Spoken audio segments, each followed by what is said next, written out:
The contract was fulfilled. My sister was married, my grandmother was placated, and the final installment of Lena's fee had been transferred from my account to hers. The mission was, by all objective measures, a resounding success. We had navigated the treacherous waters of my family with the precision of seasoned spies. We had neutralized the threat of Beatrice. We had executed every clause to perfection. So why did my perfectly ordered, blissfully quiet apartment now feel like a tomb? Lena had left an hour ago. It had been a painfully polite, clinically detached parting. We stood in my doorway, the space between us an impassable chasm. "Well, that's that," she'd said, a small, sad smile playing on her lips. She held out a hand, not for a kiss or a hug, but for a handshake. A business deal concluded. "Pleasure doing business with you, Chloe." I shook her hand, my fingers cold and numb. "You were exemplary, Lena." "Thank you." The words felt like ash in my mouth. Exemplary. It was the word you used for an employee, for a service rendered, not for the person who had taught you how to breathe again. Now I stood in the center of my living room, the silence pressing in on me. The perfectly fluffed cushions on my sofa looked staged. The minimalist art on my walls felt cold and impersonal.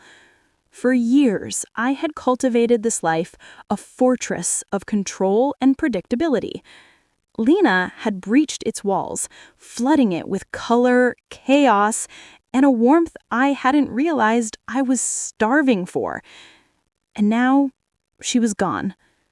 My life, once a monument to order, felt like a museum, pristine, admirable, and utterly devoid of life.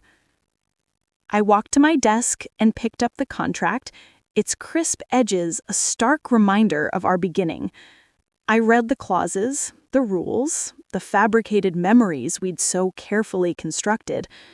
It was all there, in black and white. A lie. But the lie with her had been more real than any truth I had lived on my own. The way she'd defended me, the safety I'd felt in her arms after that first unplanned kiss, the easy laughter that had filled this sterile apartment, none of that had been in the contract. That was real. My heart hammered against my ribs, a frantic, desperate rhythm. What was I doing? I was letting the only real thing in my life walk away because a document told me to. I didn't call. I didn't text. I ran. I grabbed my keys, didn't bother with a coat, and sprinted out of my building into the crisp evening air. A taxi screeched to a halt at my frantic wave. I gave the driver the address to her studio, the one she'd mentioned in a passing during a late-night conversation. My mind was screaming that I was insane, that this was impulsive and reckless. But for the first time, I didn't care.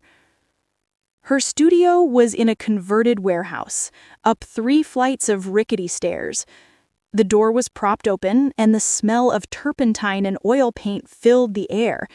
Canvases in various stages of completion were everywhere. Explosions of color, emotion, and life. It was so perfectly her. She stood in the center of the room, her back to me, staring at a blank canvas. She was still wearing the simple dress she'd worn to my apartment, and her shoulders were slumped. "Lena," I said, my voice breathless. She spun around, her eyes wide open with shock. A single tear was tracing a path down her cheek.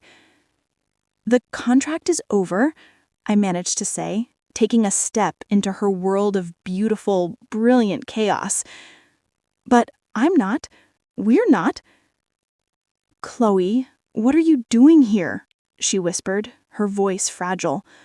I closed the distance between us, my hands coming up to cup her face, my thumbs brushing away the tear. I looked into her deep, questioning eyes and let go of the last of my rules. I'm breaking the final clause, the one that was never written down, the one that said any of this was fake. Her breath hitched, and I leaned in, my forehead resting against hers. This was never fake, not for me, and I don't think it was for you either.